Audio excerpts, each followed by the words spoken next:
श्री कृष्णा मित्रों, राधे राधे। आपका आपके चैनल हरिशरणम में हार्दिक अभिनंदन है मित्रों।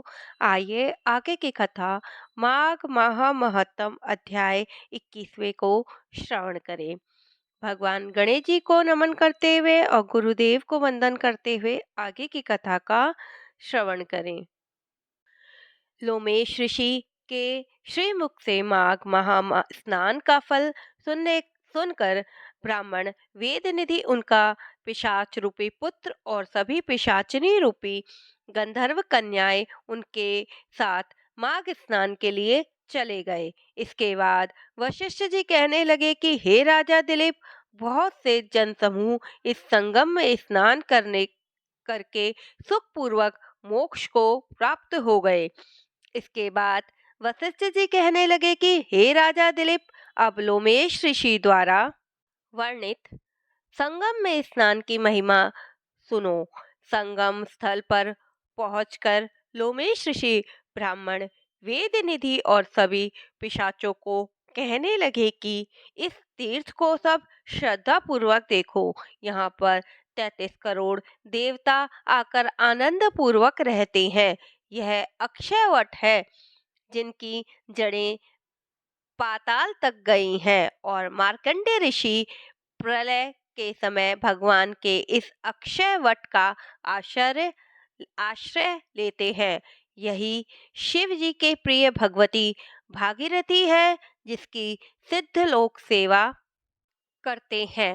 यह गंगा स्वर्ग के हेतु पातक है। इसका जल पीकर मनुष्य मुक्त हो जाते हैं। हे मुनि, ध्यान से सुनो। सभी प्राणी इस नदी को यमुना से मिली हुई पाते हैं। इसका संगम बड़े पुण्य से प्राप्त होता है। इसके स्नान से जन्म मृत्यु रूपी दावनल से कोई नहीं तपाता, परंतु ज्ञान प्राप्त करके मुक्त हो जाता है। यहाँ पर स्नान करने से सभी प्राणी बिना ज्ञान के भी मुक्त हो जाते हैं। इसलिए ब्रह्मा जी ने यहाँ यज्ञ करने की इच्छा की थी। इसी संगम में भगवान विष्णु ने स्त्री प्राप्ति की इच्छा से स्नान करके लक्ष्मी जी को प्राप्त किया।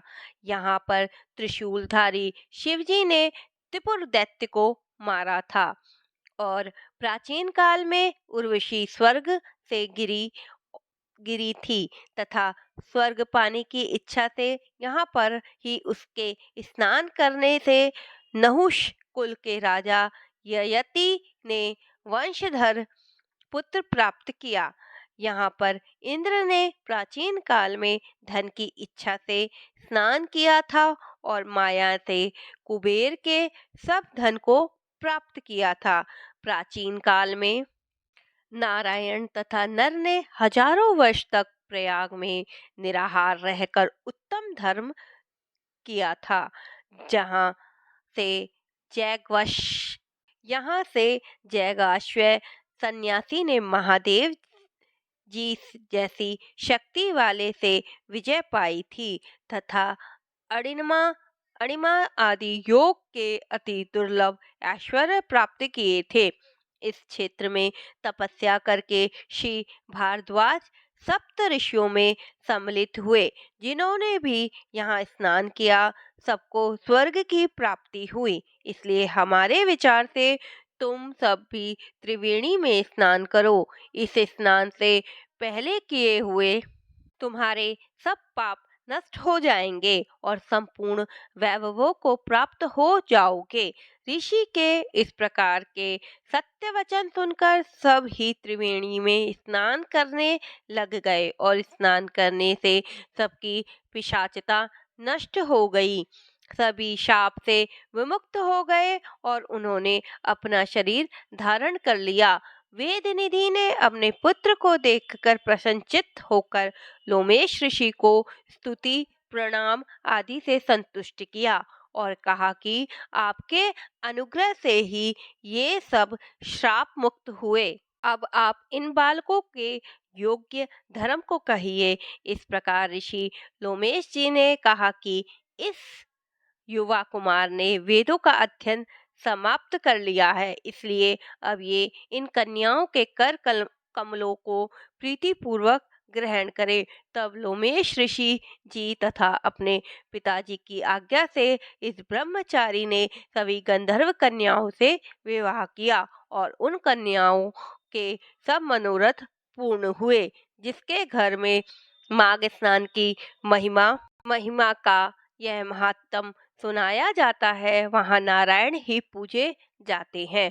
पुष्कर तीर्थ में, प्रयाग में, गंगा सागर में, देवालय में, कुरुक्षेत्र में तथा विशेष करके काशी में इसका पाठ अवश्य करना चाहिए। पुष्कर तीर्थ में ग्रहण के अवसर पर इसके पाठ का दुगना फल मिलता है और मरने पर वैष्णव पद की प्राप्ति होती है। माघ महात्म 21वां अध्याय समाप्तम। जीवन क्षण भंगुर है मित्रों, इसलिए कुछ न कुछ विशेष अवश्य कीजिए। अपने कर्मों को सद्गति दीजिए और नाम जाप को अवश्य कीजिए। कुछ नहीं तो कम से कम 3 दिन मांग माघ स्नान तो अवश्य ही कीजिएगा, जिसका पुण्य आपको सर्वदा प्राप्त होगा। जय श्री कृष्णा मित्रों, राधे राधे। अगर आपको यह वीडियो पसंद आई है तो आप मेरे चैनल को लाइक करें, शेयर करें, सब्सक्राइब करें।